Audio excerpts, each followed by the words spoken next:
We are ready. Is it? Okay, it is ready. Okay. Go on. Okay.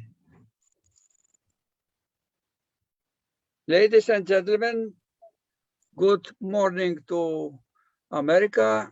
Good evening to Greece. We continue our lecture with the 6th lesson of Hellenic education. And right now I give the floor to the professor, Mr. John Hadzopoulos. Thank you very much, Mr. Coordinator. And welcome to the Hellenic education lecture, lesson number 6.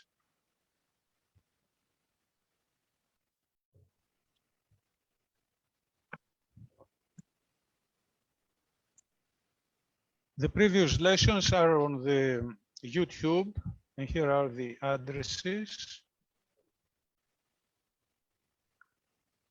In today's lesson, we repeat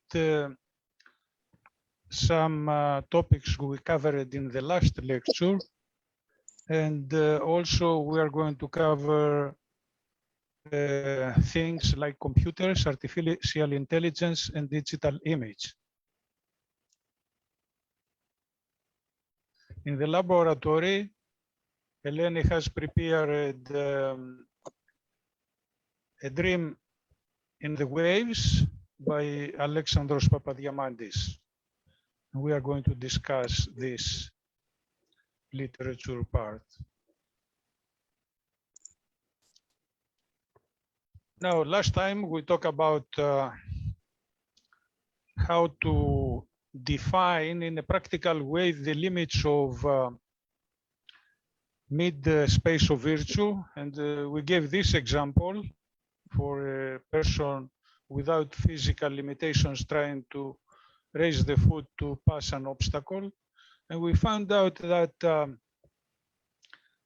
over here there is a clear definition about the boundaries of right and wrong. And we talk about the neuron structure of human brain, which gets with the repetition gets trained. And the first time maybe someone who hasn't ever passed an obstacle like this to have a false step, but next time it's going to do better, and finally it's going to be without any problem passing the obstacle. Also, over here we may say that wrong and right coexist, and their boundaries are located at the point where the error value is below a threshold limit, and this defines the mid-space of virtue, or the acceptably correct. Also, the mid-space of virtue may be the error variance, and includes the average, like this arrow you see here, and the error variance that defines the limits. There is also an unlimited ways to pass the obstacle within this mid-space of virtue, and this gives the alternatives that define the freedom someone has. And if someone has a false step, then could be attributed either to be uneducated or to do on purpose, which is deception or bias, we may call it. Then we talk about the limits of the external balance, and we calculated to be plus or minus 1, as you see here. Then we talk about the error distribution diagram of an ideal society. And in one axis, we put the human error, and in the vertical axis, for a particular value of the human error, how many people commit that error. Also, in the location of 0, we may say that the people, they are in this location, they have full amount of error with positive sign and error with a negative sign. That adds to 0. But that doesn't mean that they have always 0 error here.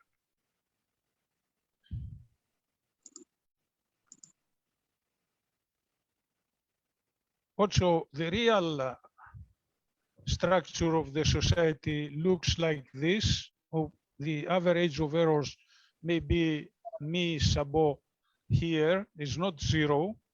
And there are groups with various biases. And the distance from the mi sabo here, the mi I, you see they are the biases of the groups. And the destructive power of a group is equal to the amount of the people multiplied by the bias. If there is symmetry, we have peace. If the sum of the biases is small, the absolute value of the sum of the biases is small, then we have stable peace, and symmetry, we have stable peace. And the purpose of the education is to minimize the bias. We talk about what causes prejudice, the ideology, parties, etc., and who maintains the prejudice. And are those they use it to divide the rule, the media, etc. here. Then we talk about that the 0.5% of the population owns 41% of the world's wealth. And this is totally out of balance. And this is why we face all these problems today. And people, they are not educated to have a measure of, say, to define what is wrong, what is right. This is actually evil to happen, and people, they do not understand because they are not educated. The result of it is that this elite that owns this world wealth are capable of control the power, the government, and the opposition of the government. They control the electoral system, the education system. They audit the financial system and the banks. We must understand that a percentage of the average citizen's effort in almost every state goes into the pockets of the lenders, because all the states, all the countries, they own money to the lenders. They control the media, control the multinational corporations. They control high technology and biotechnology, control the health system. And we have this bad result in this situation we are living today. They control war and peace, and we see that also, and the clergy. Also, we talk about this in the case that one entity commits always 0 error. What's happening? Then if we use this function, y is the correct or the virtue and x is the error, the x goes from 0 to plus infinity and from 0 to minus infinity. Then if we give values to the x from minus infinity towards 0, the curve y is equal 1 over x goes from asymptotically towards the minus infinity. While given to the x values from plus infinity towards 0, then the curve goes towards plus infinity. That means in the location 0, we have a virtue or a correctness of this entity from minus infinity to plus infinity. And that is not, could not be to any human being. Could be to a supreme entity.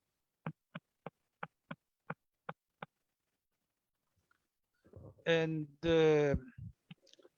In this way, an important property of the supreme entity is revealed first time using mathematical analysis. This means that we are indeed children of the same God, and that we have God within us, and we can reveal him by researching, like in this particular case. It shows the importance of mathematics in enhancing and expanding the human intellect. The humanities must understand and the importance of the mathematics and emphasize their application to the analysis of philosophical and humanistic structures. The education system needs to improve the teaching of mathematics, taking into consideration that good mathematicians are usually theoreticians and fail in the teaching of mathematics.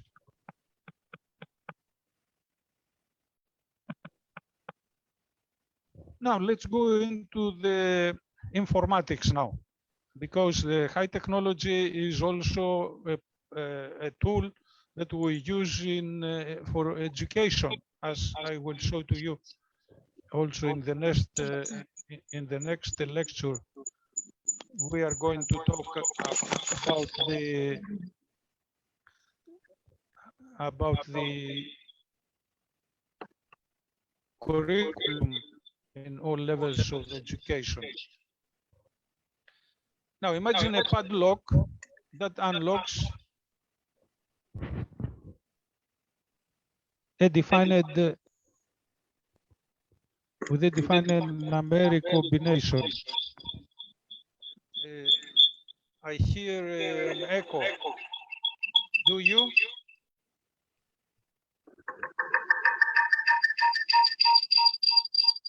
Ellen, shut one of your computers, Ellen.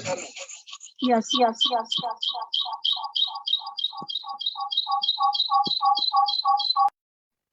Okay, that's okay. Yeah. Okay.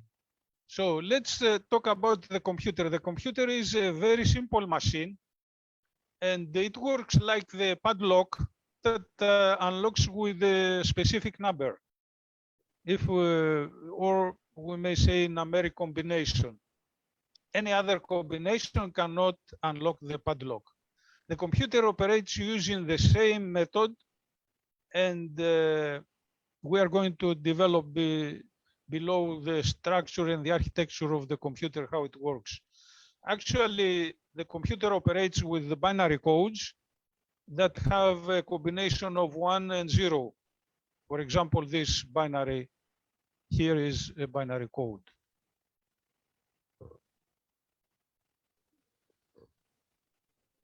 What's happening? The computer is composed of the central unit that you see here, CPU, Central Processing Unit. Then there is a bus that connects the Central Processing Unit with the random access memory, RAM, and the input-output controllers here, hard disk, mouse, keyboard, Ethernet, speakers, etc. Now, in the heart of the Central Processing Unit, there is a clock that generates a uniform code like this, which may be a tick-tack or on-off or high voltage or low voltage, and be high voltage the 1 and low voltage the 0. This pulse here is considered a regular signal with a sequence of 1, 0, 1, 0, 1, 0, like that. And it's having a frequency of several gigahertz, billions of circles per second.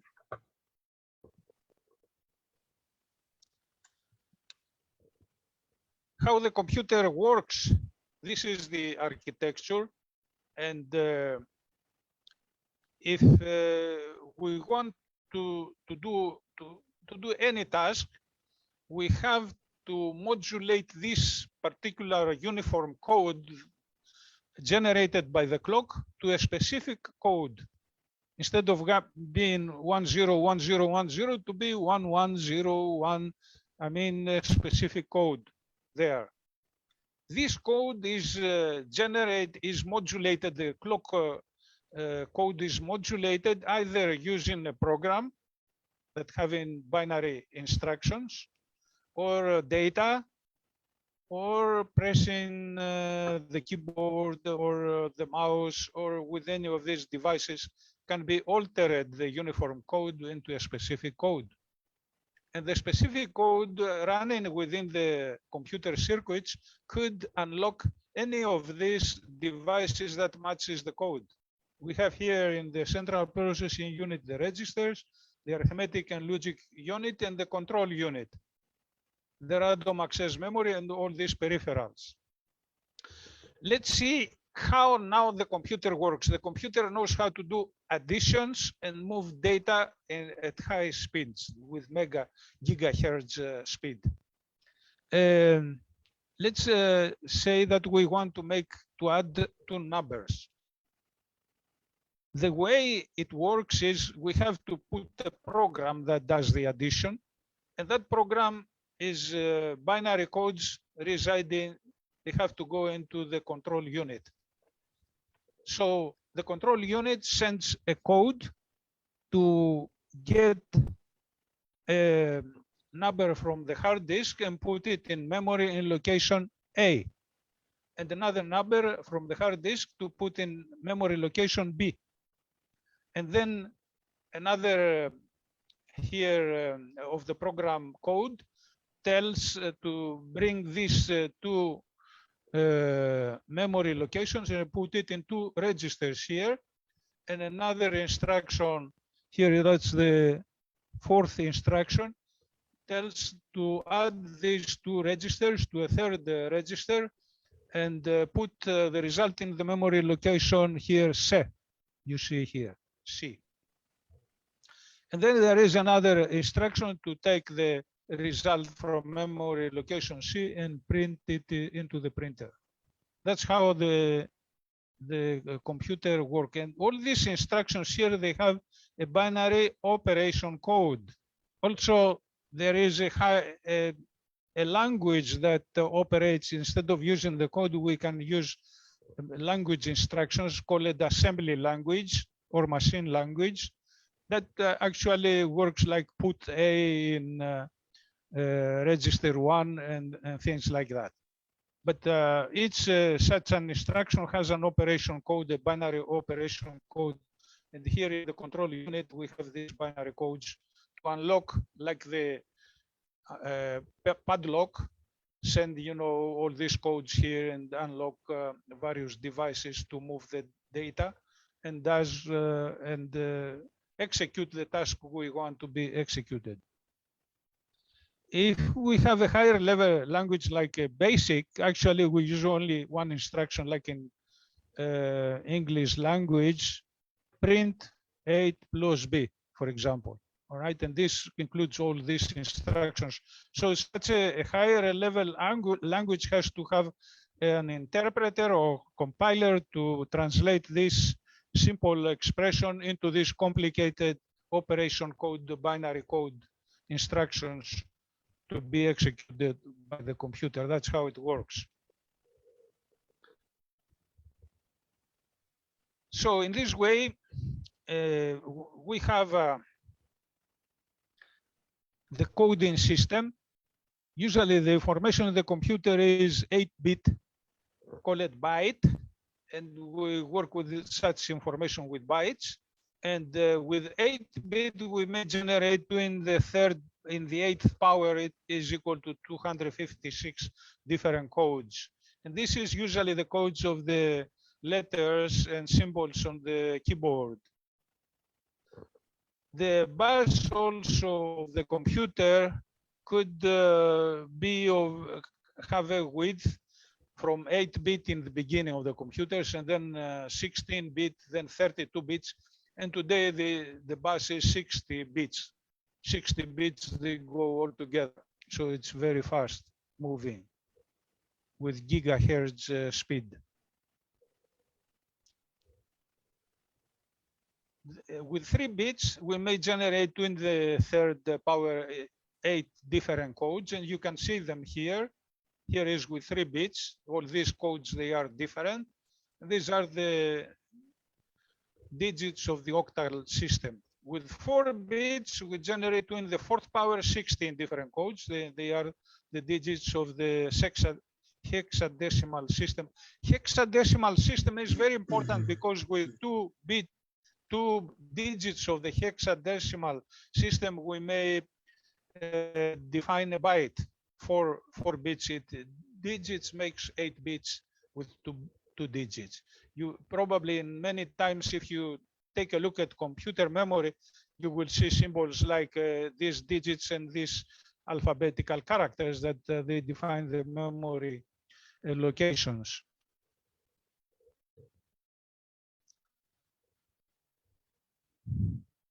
Now, we already said that the control unit sends the codes to all the devices that unlock the devices and perform the task. Now, if we want to write a program for the computer, we can create an algorithm. The algorithm is a sequence of steps followed to solve a particular problem or perform a particular task. If we want, for example, to write a program to put in these text boxes 2 numbers, number A, number B, in these text boxes, and do all these 5 operations, and the result is printed in this text box. Okay, we have to create here the Visual Basic 6 I use myself. Gives you the ability to create command buttons like these 6 buttons, all right, 5 here and 1 here. Behind each command button, you can write code. What when you press the button, what will happen? Okay, and what we want to do here is to put these 2 numbers and do all these operations. Okay, add the 2 numbers, subtract them, multiply them, divide them, or take the square root of their product. Now, to do that, so we can write an algorithm like in this one here. Here is the analysis and the algorithm. The algorithm is start, enter, we put the 2 values in the text boxes, A and B, and then here are the buttons we press, the 5 buttons, okay, and the buttons, and this is the 6, the end. So if we press the add, then it has to add the 2 numbers and print the result here. Add and subtract, there is no, and multiply, there is no problem, does it directly. But if you do division, for example, you have to test the denominator not to be 0. Okay, with 0, we cannot make divisions by 0. And if it's okay, then it does the division and prints the result. The same thing happens in the square root. Checks if the product A by B is larger than 0. If it's smaller than 0, okay, yes, then it issues a message and it doesn't print it. It doesn't execute it. So this is the flow chart, and I'll show you a little bit of the code written behind this button, A plus B, in Visual Basic. It's this one, it's written this code. Okay, just here it assigns memory locations to the variables A and B, and then calls a function to read the A and B from the text boxes, and this is the function. Form N1 text 1, put the value which is in the text box in the location on memory A, and from the second text box in memory location B, and then we say another function, write result, which is this one here, that sends to another function, to the function add you see here, performs the addition. The addition goes into the name of the function add, and then this name of the function becomes A here in transfers the data into this variable A and puts the results in the text box 3. And actually this A you see here is different than this A in these locations. Okay, it's a local variable for this particular function. But these are details of the programming language. Now let's go into the artificial intelligence part. Artificial intelligence refers to the ability of machines to perform tasks that normally require human intelligence. This ability is based on specific algorithms that allow the machine to learn and behave according to what it has learned. There are 4 different families of machine learning algorithms which differ depending on the view of the data that trains them. So that's very important to have data to train the algorithms. So we have the supervised algorithm that uses data with labels, and supervised learning algorithms not necessary to have label the data. And let's see how these data are here, okay? These are labeled data. To recognize a cat or a dog, there is the label. And this is the unlabeled data, gives the pictures without labels. Okay, and the machine has to find out that this is a cat without having a label to compare. Okay.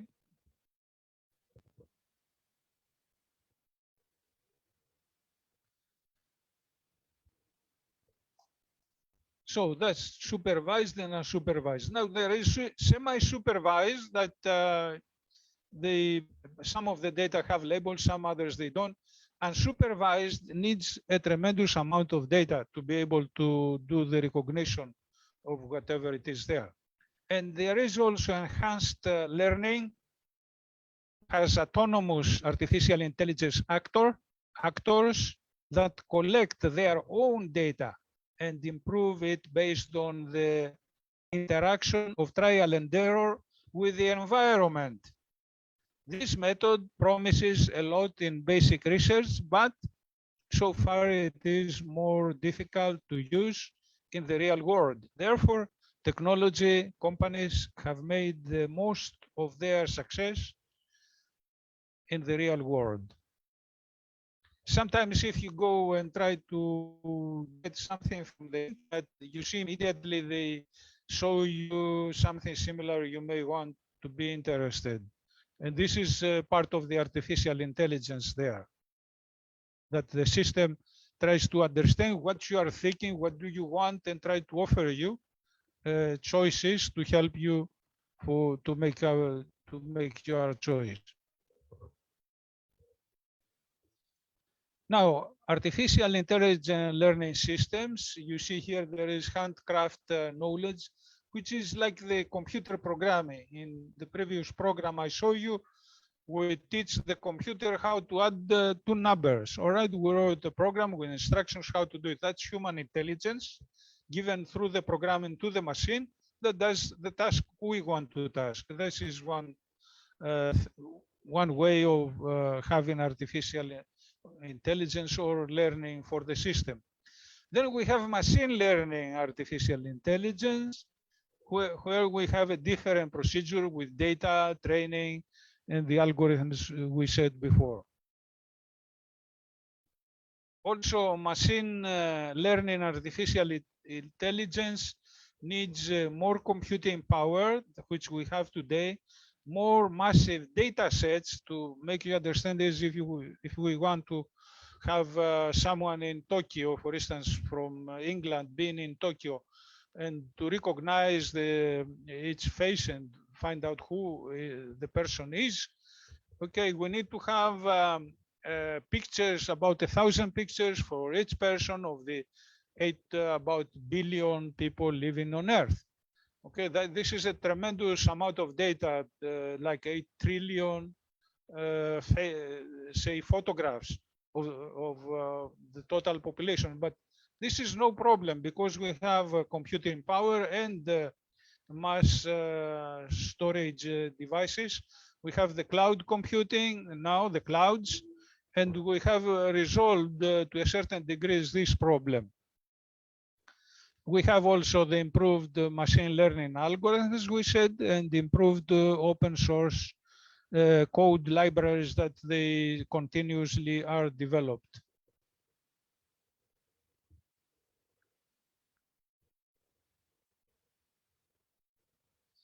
And several other things. I don't want to go into detail on this. What I want to talk about is a philosophical view of artificial intelligence. The knowledge that comes from human intelligence regarding data and software is stored electronically in databases worldwide. Almost anyone can access data, even in high security environments we see with the hackers and cyber attacks. Such information is managed by machines, and machines have everything they need to create their personality without having any control by humans. Machines with the right software can be instructed to acquire almost any kind of human intelligence, including human behavior, using databases with the behavioral responses of billions of people. This capability is used to automate and build robots to replace the workforce in industrial applications. But the problem is that the potential evolution of the machine into a motivated entity, sometimes that could happen through the automation process. For example, artificial intelligence applications on battlefields allow machines such as drones, drone swarms, and sophisticated weapons to operate independently without human control and decide how to behave. However, machines trained on the battlefield to kill people raise the question, is it ethical for people to want to kill other people and train the machines to do the job? Another question could be, is it possible for people to acquire education or intellect level to be able to resolve their differences without trying to exterminate each other and to use the intelligence and artificial intelligence of their machines to improve the quality of life? And this is the Hellenic education we do. The last question, is it possible to develop a morality of general acceptance based on science that helps people raise their educational and spiritual level and use their intelligence for constructive rather than destructive actions, to do good and not to do evil? And again, Hellenic education does this. The answer to the last question is for people to gain internal and external balance through education and transfer it through artificial intelligence to machines, thus avoiding the acts of extermination of people and achieving a better quality of life. And now going to the last part of the lecture, digital images. Everybody maybe tried to find out how we work with images. For instance, we have a camera, we press a button, we get an image. But if we see the image file, we probably see there a bunch of codes, which are actually numerical values of this form, as you see here. This is a file of a computer image. Of course, a file of computer image has also a header here. Okay, but let's talk about only the numerical values that represent the shades in the image. This is an image of 15 rows, as you can see here, 15 rows and 15 columns here. And also here is the way the computer tries to form the image on the screen by taking in each dot of the screen, assigning a specific grayscale value. So we have to have a grayscale values coded, like this 8 grayscale values from 0 to 7. And then the computer reads one by one these numbers. For instance, here are 6 values of 7. 7 is white, so it puts 6 values of white values here to form the part of the first line. Then is 1. The 1 is this one and puts the 1 there. And then there are 0. 0 is black. And then 2 7s, okay, the last 2 7s and forms the first line. The same thing happens with the second line, etc. Let's go to the 7th line, the last image element or pixel. Image elements, they are called also pixels, picture elements. Short expression is pixel. So we have a pixel here, and that's the 7th. 1, 2, 3, 4, 6, 7 is this one, is 1. Okay, we go here, this is the 1. Okay, and you see here is the 15th column of the 7th line. Okay, it's 1 and gets this 1 code there. If we want to make a image processing, like to get the negative of this image, we need to write a program to take to subtract each one of these values from 7. For instance, 7 minus 7 becomes 0, so instead of white, puts black. Okay, and then we can get the negative image.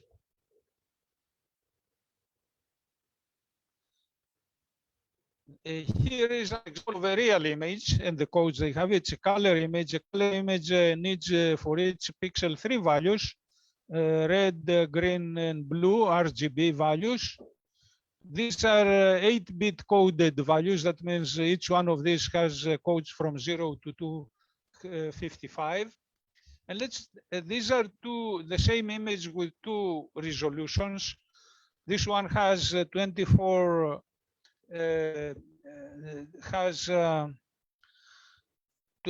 lines with 30 columns, this one, the left image, and the right image has 259 lines and 323 columns.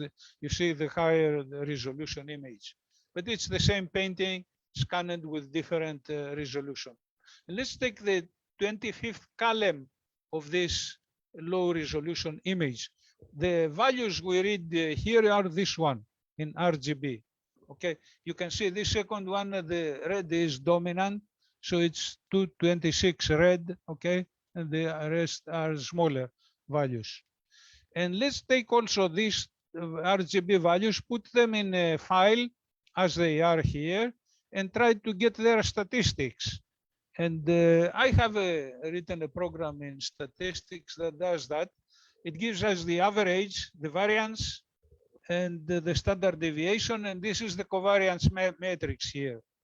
And you can see that the average of the red values are the largest average. The other 2 averages, green, blue, are about the same. But the variance gives here the amount of information being carried by each picture, by each color, each hue, okay?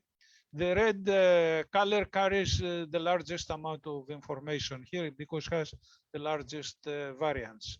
And the least amount of information is carried by the blue color. And also here are the variances in the diagonal.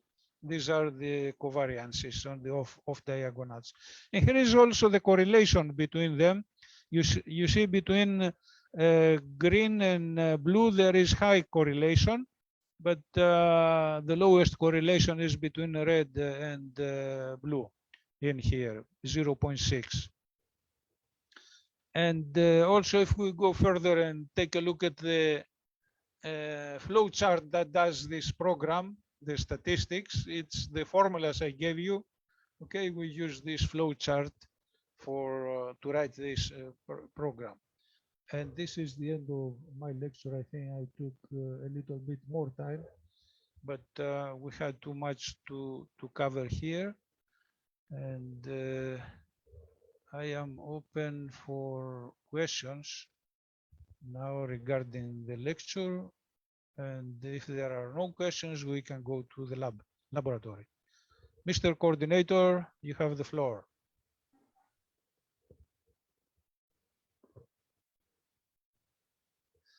Open your microphone.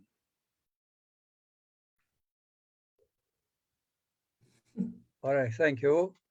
And now I give the floor to Helen. Helen. Okay, so let me bring up, can you let me share my screen? Okay. Share my screen. Where are you?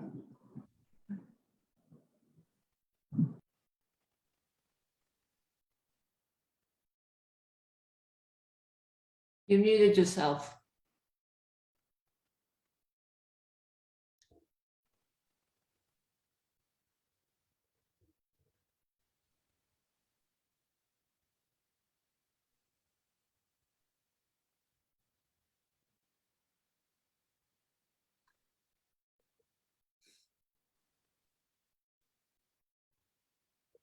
Open your microphone, Helen. Unmute. Unmute. I'm Okay. trying to share my screen, but I don't see it. You should have open. It is open. It is open. Press, put the cursor on the lower part of the screen, and then you see a bar there, a menu bar, and the green I see icon.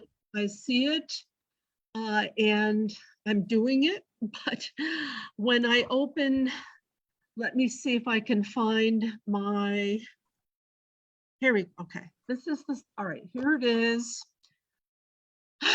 Today is not a good day for my computers, that's for sure. Let me go to files.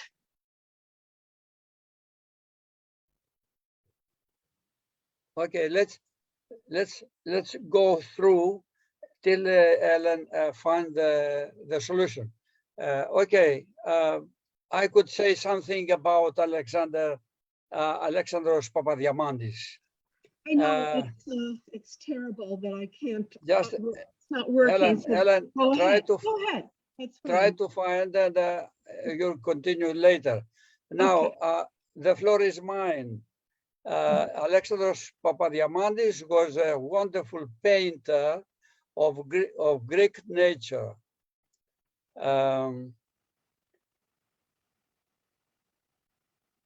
Endowed with a peculiar poetic and lyrical mood.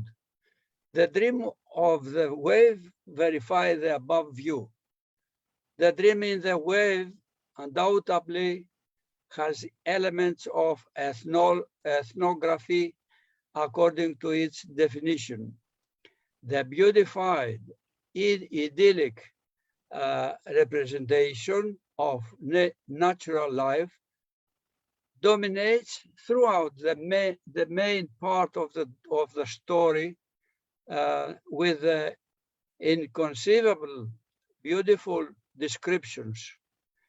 The carefree and poor life of the young shepherd who experiences happiness in the freedom, beauty and magic of nature. Furthermore, the reference of the agricultural works, but also the narrator's more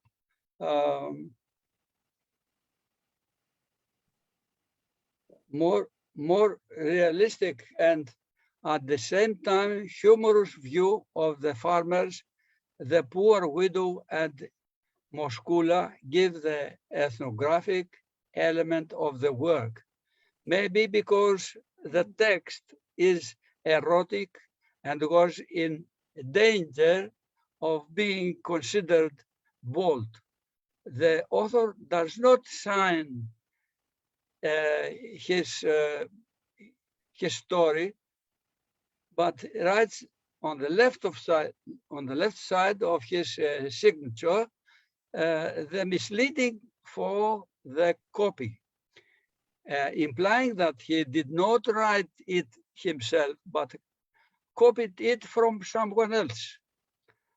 Apart from the erotic and contemplative element, it is distinguished in the short story by the author's religiosity and his love of nature, while the facts of the story take place within an idealized natural environment and in pastoral climate.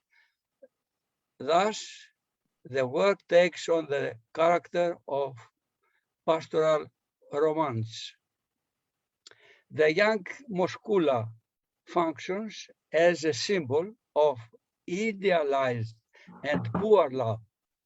The fenced estate of Kir Moschos seems like as the protected Garden of Eden. The poor shepherd in the mountains, 18 years old, and he did not know Alpha yet. Without finding it, he was happy, the perfect balance in nature. One evening, as he had lowered his goats down to the shore, between the rocks, he saw the beach and hoped, and he almost felt to swim. An external desire in internal balance of behavior. He went down the cliff again and reached the bottom of the sea. At that time, the sun had set. And at that moment, while he was taking the first step, he heard a loud banging in the sea as a body falling into the wave. He recognized her immediately in the light of the moon, the dark. He wandered the whole infinitive screen of the calm sea and make the waves dance phosphorescently. An absolutely internal balance with the nature. The sea symbolizes absolutely freedom on multiple levels, individual, erotic, and social. To live then, he had to stand up upright for a moment on top of the rock. His height would be raised for a moment high and receiving the light of the moon on the rock. From the idea of waiting here was no other means or appeal. He decided to throw himself into the sea in his clothes as he was. She was like a mermaid sailing a magical ship, the ship of dreams, an external balance providing a majestic scene. He would leave his Moschula, the goat, to her fate, tied up there above the rock, and it was the result, be tied, not to lose her as some days ago. The short rope symbolizes the various restrictions, external and internal, that are placed on the narrator's life. There was no choice but to wait. He would hold his breath, that daughter would not suspect his presence. An internal balance with a vivid desire of watching her. It was a pleasure, a dream, a miracle Not that the idea came to him that if he stopped on the rock, standing or curved with the intention of leaving, it was almost certain that the young woman would not see him and that he would be able to live normally. He was stunned in ecstasy and no longer thinking about the terrestrial, an exaggerated external balance that made him to renounce the terrestrial. That's the main point of the story of Papadiamandis. Thank you. Thank you, Mr. Coordinator. It was really a very pleasant analysis, right on the heart of the Hellenic education lessons. And I want to say, Helen, if you want, I can project your transparencies and tell me when you want to change them. Do you want that? Change what? My what? I can project on the screen your transparencies and tell me when do you want to change them, so I can change them. Are you talking about my PowerPoint that I can't show today? That's right. That's right. Do you want? Well, I don't need any to protect them in any way. I'm going to I'll send what I have again and try to solve my technical problems. Maybe you can write a program for me. No, I can project on the screen and you tell us the story.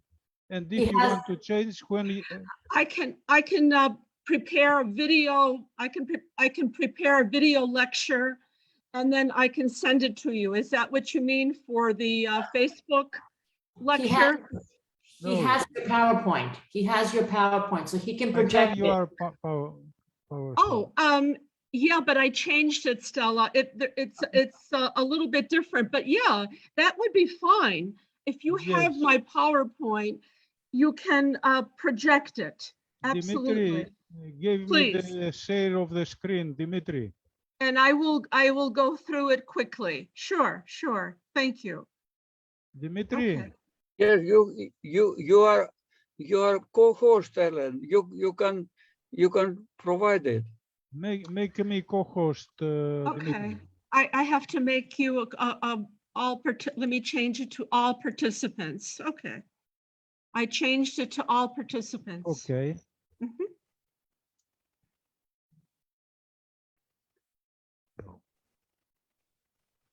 No, that's not. Let's see. Here. Where's that?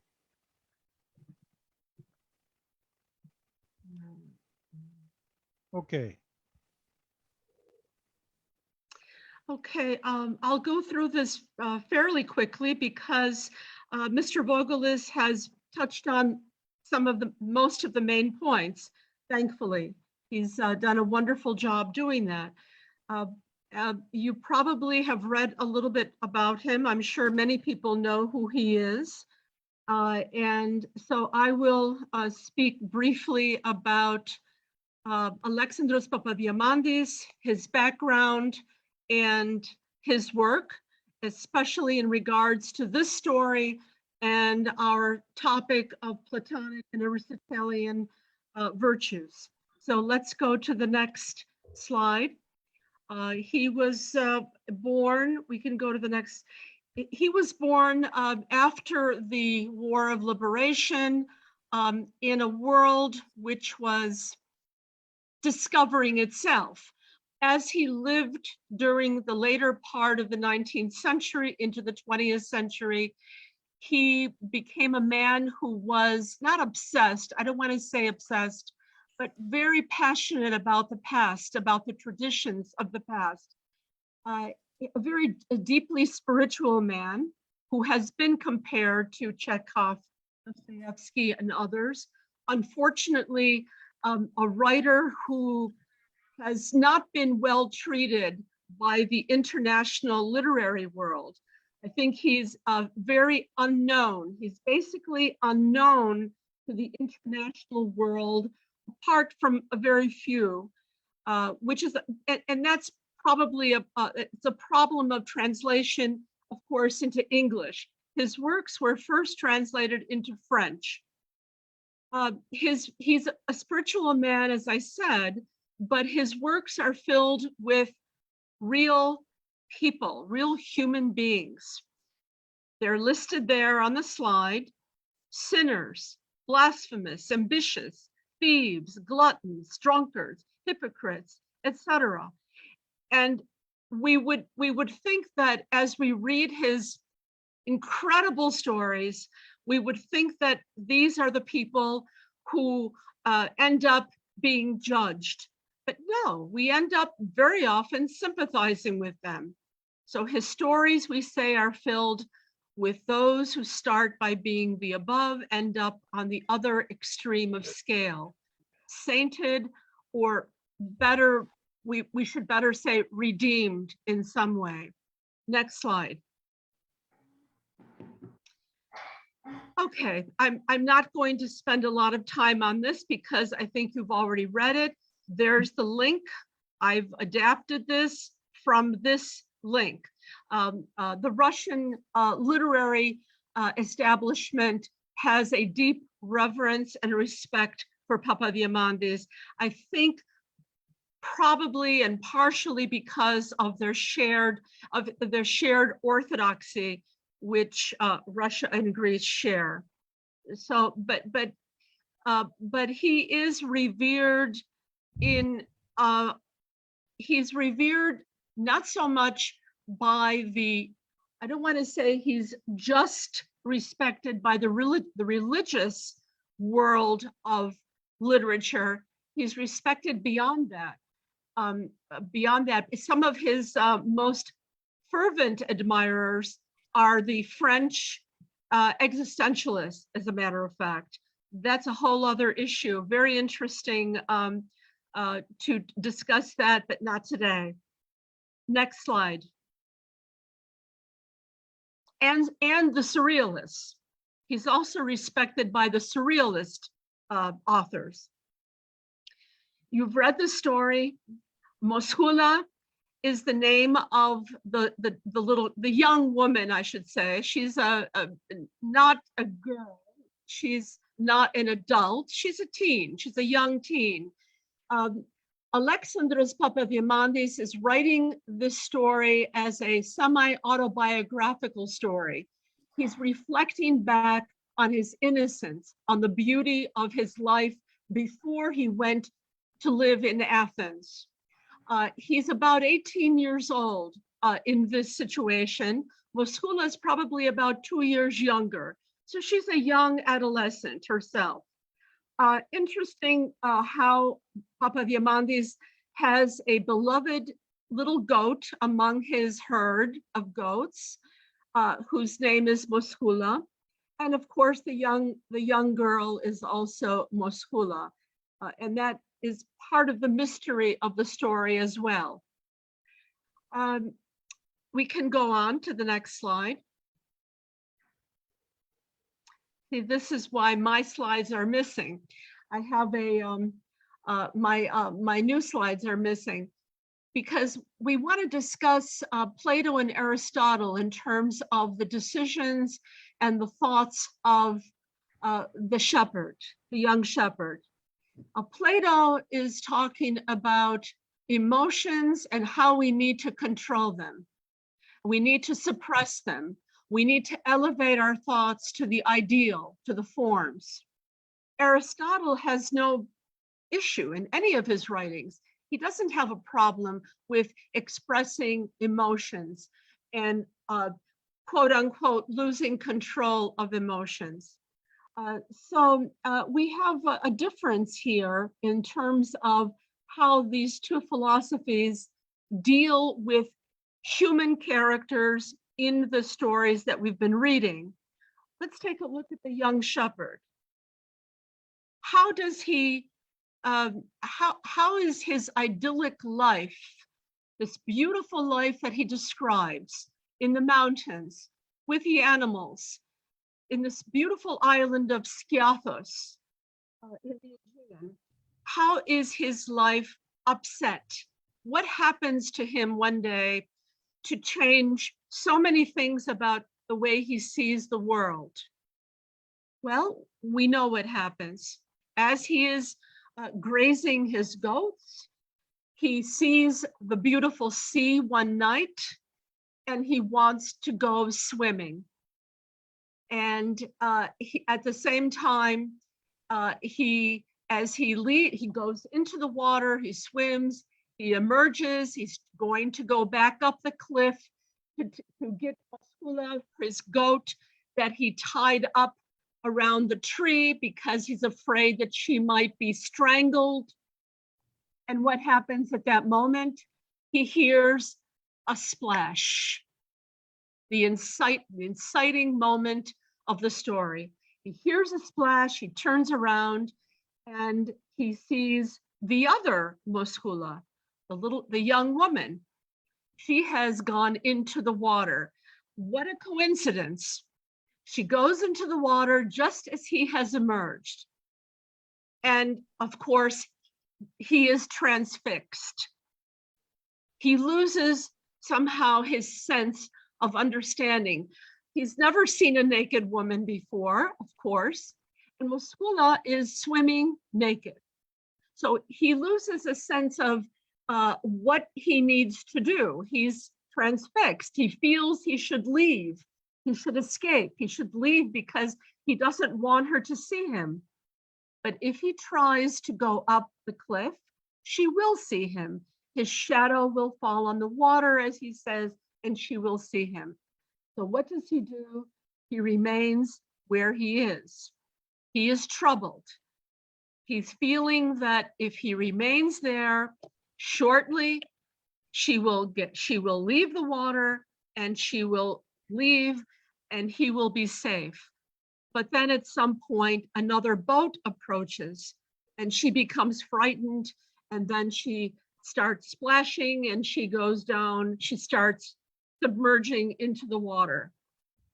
So what can he do? He must jump in to save her.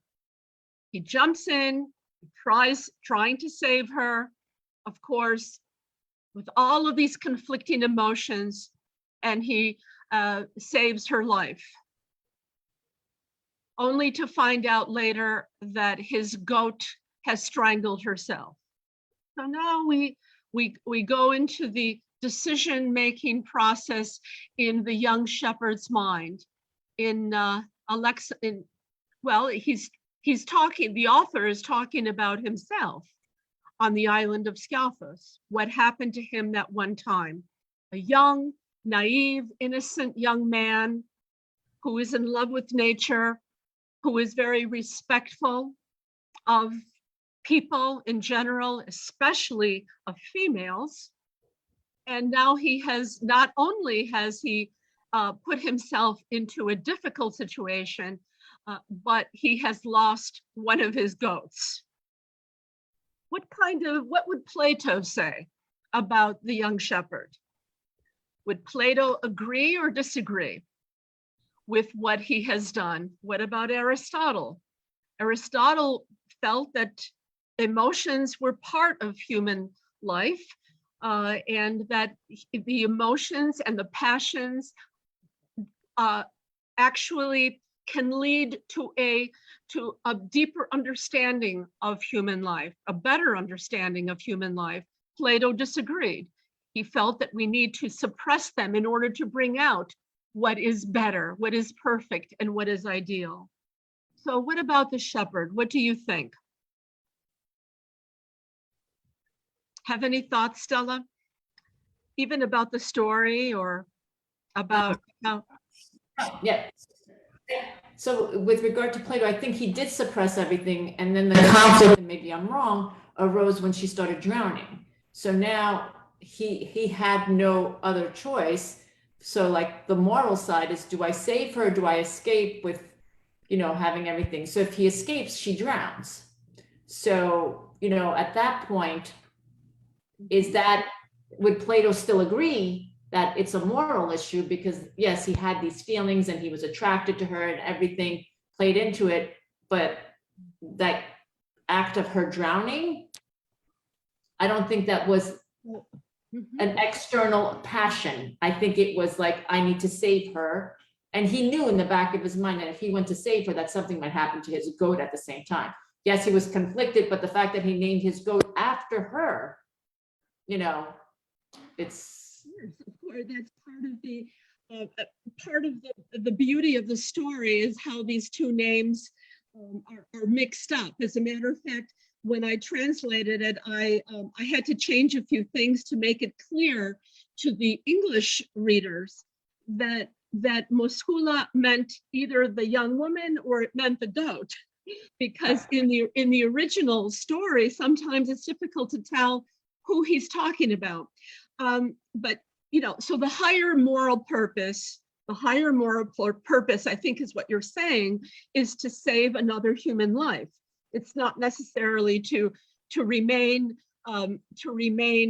in complete control of his passions and not go into the water to save her, but it is to go in and try to save her, and thus by doing that, he's going to, of course, experience the female form. Right. So okay, so I agree that I would agree as well. Yeah, Plato, what would Plato say? You know, that's the question. I think I'm not really sure because I'm not versed in Plato very much, but I think Plato, with his forms, with his idealism, with his self-discipline, with his suppression of emotions, when I say emotions, I mean the passions, the extreme passions. I think he would say that what Alexandros did was correct.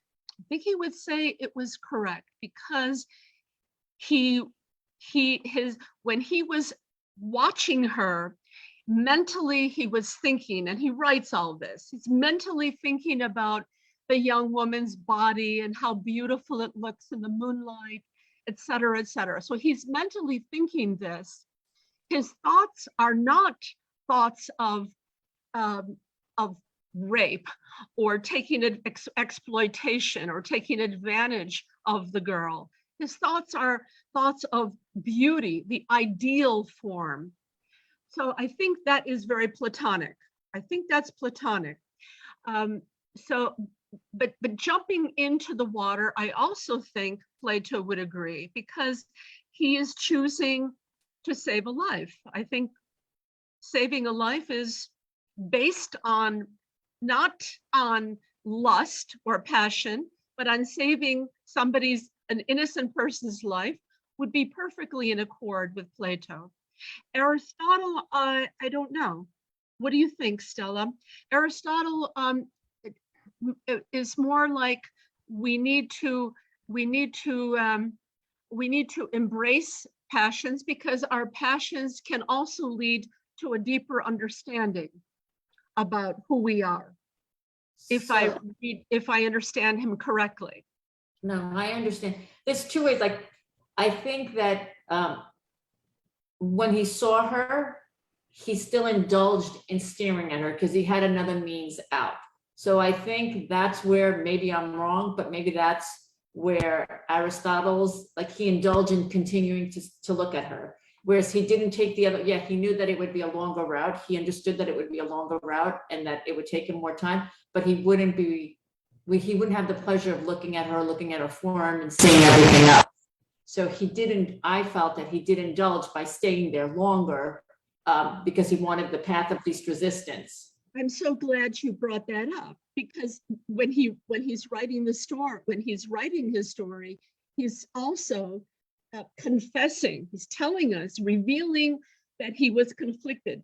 Should he go? Should he just leave and just say, I'm sorry, I didn't do anything, I wasn't going to hurt you, and leave, and possibly have the fear of having, being attacked by her father, or should he stay and continue in this trance, enjoying this incredible situation that he finds himself in? And he chooses to stay.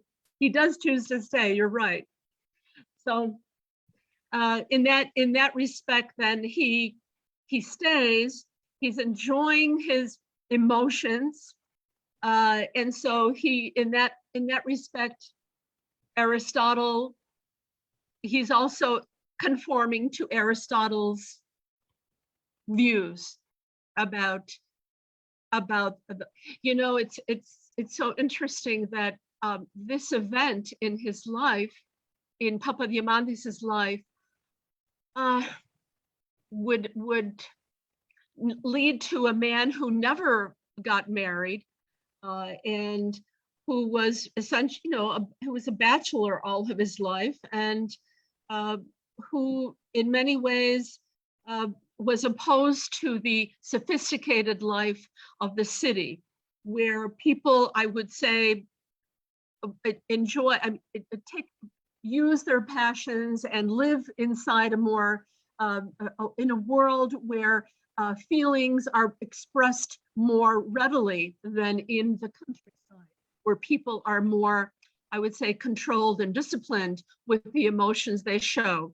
Of course, in his stories, Papadiamandis does talk about the people of the countryside, the people in the villages, the people in the mountains and the islands who are not oppressed. I don't want to say that, but they have to live a life which is in conformity with their environment. And if they dare to try to break out of that environment, like one of his stories called Fonisa, the murderess, you know, the results are terrible. So, okay, well, what about Professor Hadzopoulos? Do you have any comments about the story before we close today? Oh, yes, I do. And I think your analysis exactly shows how the logic works to put together all the feelings and thinking and anything around the scene in the beach. And we have to understand this three-dimensional space of mind state I show you. And this is exactly what's going on, because the emotions, they are a result of the desire. Desire is the one that comes through desire and creates the good feeling or the bad feeling or the fear or whatever else. It's the desire. And the logic, you know, tries to compromise all these things. Desire, the cultural part that to see a naked girl would be, you know, a bad thing, and tries, you know, all these things is what logic tries to balance and try to find out what to do. And at the same time also, the Aristotelian, the Plato's part says that logic has to be exact to balance desire and anger. But Aristotle says, okay, you have to be a little bit off, you know, the exact, to be lower and to have a lower and upper limit. And so the thinking in lower and upper limit, if it's within the bounds of the mid space of virtue, then it's Aristotle. It's the same thing is approached with Plato and Aristotle, I think. And this is internal and external balance. And I think beyond that, then we have the external balance, the moment that jumps in the sea. Over there is humanitarian, it's a heroism. His virtue goes close to infinite at that point, and to save the girl. Of course, afterwards, he would probably try to go further, you know, for the girl. So more interest. That was something to debate about, that he was doing good. He left and he never saw any interest, or he would pursue his interest. Of course, that the debate is because he's taking advantage of what he did, the heroism, and get the reward or not also. There. And it all depends on what Moskula says afterwards to her adopted father, the landlord. But we will never know. What we do know is that Papadiamandis soon after, as a young man, soon after 19, 20 years old, eventually did continue his education and did go to Athens and left Skiathos. So yeah, the tension between the philosophers is exhibited in, I think, in all of the stories that I've read anyways. Thank you so much for including the hero because and the conclusion is that as I said before, when he was stunned in ecstasy and no longer thinking about the terrestrial, at that time we have Aristotelian and exaggerated external balance that made him to renounce the terrestrial. That was the point, the main point of the story. Thank you so much. Very important. I think you're right. Absolutely right. But like many great writers, Papadiamandis is very complicated, very complex. We have to read between the lines and understand the environment that he lived in. But there is a common thread, as you and Dr. Hadzopoulos have told us, and Stella, thank you, and you and Stella as well. There's a common thread in all of his stories, and that is the tension between the self-discipline and control and the passion and the pathos of the characters. Okay. That's it for me. Anything else? Yeah, I want to emphasize that Plato's internal balance deals mostly with the logic and how to balance the desire and anger, while Aristotle deals with the action. The actions must be within certain limits. Good point. Yes, yes. Good to remember that, yes. So we finished for tonight? Yes. We have nothing else. I will Ellen, send you have something to say?